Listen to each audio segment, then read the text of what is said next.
Hey, deep divers, you ready for this? Let's dive into AI in the financial markets, whether it can, actually predict what the stock market's going to do. Yeah. We're diving deep into a research paper by Fernando Brazal and Alberto Garcia. Okay. It's called Beyond Trend Following, Deep Learning for Market Trend Prediction. It's got some really, really fascinating ideas. It really does. And I think where they start is really intriguing because they point out, some of those classic investment strategies. Right. It's like relying solely on your rearview mirror when you're driving. Oh, that's a terrifying thought. It is, isn't it? But they're basically using that analogy to say you're only looking at past market performance. Yeah, so you're saying we shouldn't look back. We should just, close our eyes and go for it. Oh, not quite. But it does raise the question of, are we missing something? Oh. Is there a way to get a more kind of forward-looking approach? And that's where they bring in AI. Okay. And particularly deep learning. Thank you for tuning in to Quantopian's Quant Radio, your AI-driven podcast exploring everything related to quantitative finance. If you enjoy this episode, don't forget to like and subscribe to stay updated on future releases. For more quant-focused content, join us at community.quantopian.com. There you can explore a wealth of resources, connect with fellow quants, engage in insightful discussions, and enhance your skills through our extensive range of online courses. Quant Radio is intended to help people develop their knowledge and skills in quant finance.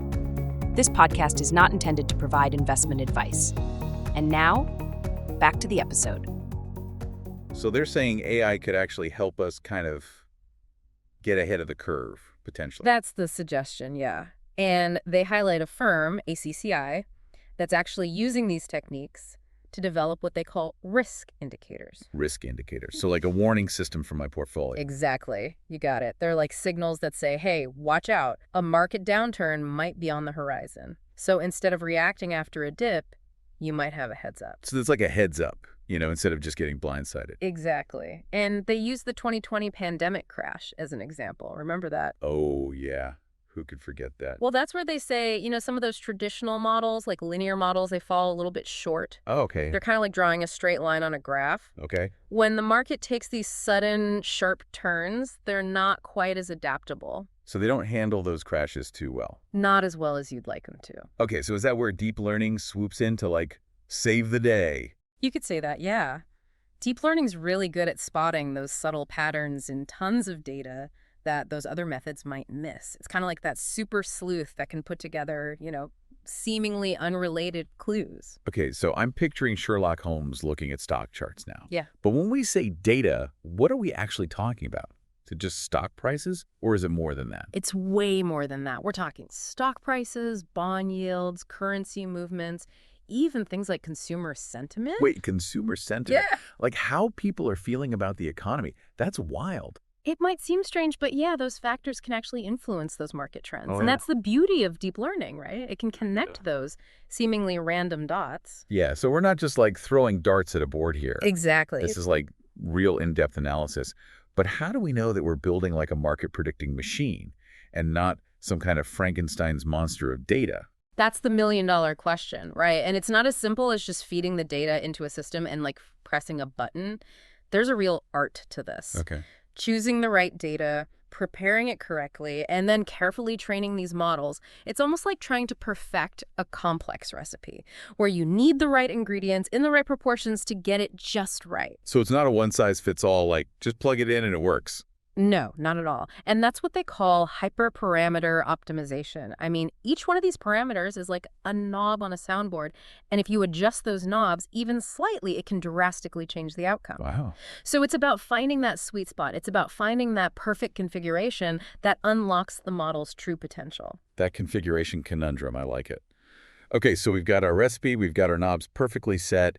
Can we trust these models to predict something as unpredictable as the stock market? Well, that is the question, isn't it? And that's where things get even more interesting. It's not enough to just build these models, right? We have to make sure they actually work. So validating their predictions is really where the rubber meets the road. Yeah. How do you test something like that? Well, they talk about a method called walk-forward validation, Okay. which is kind of like a time machine for data. Okay, now we're really in the weeds here. A time machine for data. Well, imagine you train the model on historical data, say up to a certain year, and then you test its predictions on the data after that point. Data it's never seen before, right? Right. So it's like giving it a pop quiz on market history. Did it actually learn something? Oh, okay. And you repeat this process, moving forward in time to see how well it performs in different kinds of markets. But there's another challenge. Even with good test results, can people trust AI with something as important as, like, their money? Right, that's like trusting a GPS to get you somewhere you've never been without ever looking at a map. It takes a leap of faith. Exactly, and that's where this whole black box issue comes in. Like, how can you trust something if you don't know how it makes decisions? Right. And they do talk about this, this desire for explainable AI. Okay. Or XAI. So we're going to, get inside the AI's brain, see what it's thinking? Well, not exactly, but the idea is to make these algorithms more transparent. Right. They mention things like SHAP, which helps break down how different factors contribute to the AI's prediction. So it's like you're figuring out which ingredients make the biggest difference in a recipe. Yeah, kind of like that. But they emphasize that interpreting AI's reasoning, it's still, it's a work in progress. Okay. Focusing just on explaining individual predictions might not tell you how the model behaves overall. It's a step, but it's not the whole picture. Okay, so explainability, it's important, but it's still evolving. Exactly. But even with that in mind, there's this huge potential for AI in finance. Yeah. And deep learning in particular, it's like this whole new way of looking at how markets work. But how do they use these risk indicators? Do they just say, here you go, good luck? Right, like, thanks, I'm going to go bet my life savings on this now. Not quite. They've actually come up with different investment strategies based on their S&P 500 risk indicator. Okay, now we're talking. Yeah. What kind of strategies? One is this risk-on, risk-off approach. Imagine you're riding the wave when the risk indicator is low. Right? You invest heavily in a sector like tech, that tends to do well when things are good. But then when that indicator starts flashing red, you shift gears, you get more conservative, maybe move into something like consumer staples, things people always need no matter what's going on in the economy. So you're being opportunistic and cautious at the same time. You're letting the AI tell you when to make those moves. Yeah, exactly. And they've got the numbers to back it up too. They show that this strategy, it beat the pants off of just tracking the S&P 500 over a 5-year period. But wait, there's more. They also talk about a cyclical strategy using different portfolios with different levels of risk. When the risk indicator is low, you go all in on a 100% equity portfolio. Wow, aggressive. Right, focusing on those sectors that are, ready to boom. But when that indicator hints at a downturn, you switch to something more balanced. Lower equity exposure, you include some of those counter-cyclical assets that tend to do better in those downturns. So again, you're being strategic, but the AI is telling you when to adjust your sails, so to speak. I like it. And again, they ran simulations, and this approach consistently beat the S&P 500 with less volatility too. But they've got one more trick up their sleeve, systematic allocation. Systematic allocation. Okay, I'm intrigued. This one uses 3 base portfolios with different risk levels, and it covers a wider range of assets, and it follows something called the UCIS regulatory framework. UCIs, is that like a robot from Star Wars? Not quite, but it does sound futuristic. It stands for Undertakings for Collective Investment in Transferable Securities. It's basically a set of rules for mutual funds in Europe. Okay, so this isn't just some theoretical stuff. They're showing how it could be used in the real world with real regulations and everything. Yeah. And guess what? This approach, using their AI risk indicators, it beat the S&P 500 too. It's like a broken record at this point, right? It's impressive, but I have to imagine using AI to predict the market, that's got to raise some eyebrows, right? Yeah. There's got to be some skepticism out there. Oh, absolutely. There are always skeptics. And when it comes to something like the stock market, Right. Some people might even say it's impossible to predict. Yeah. And they'd point to things like the efficient market hypothesis. Oh, yeah, the efficient market hypothesis. It's been a while since econ class. What is that again? Well, the basic idea is that stock prices already reflect all the information out there. Okay. So trying to find an edge, trying to beat the market, it's going to be really, really difficult. So are they saying that the efficient market hypothesis is wrong? Well, they're careful not to make any grand pronouncements like that. Oh. But they do suggest that deep learning, because it can process so much data and find these subtle patterns, Right.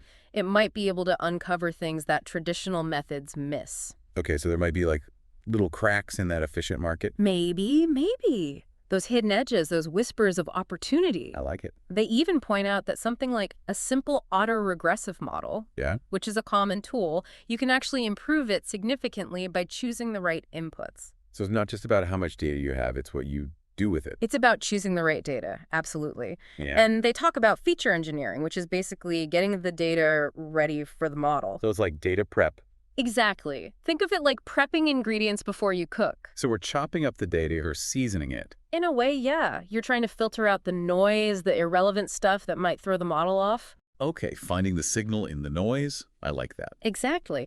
And deep learning models, they're actually pretty good at handling noise compared to some other algorithms. Okay. So that's another reason why they might be well suited for something as crazy as the financial markets.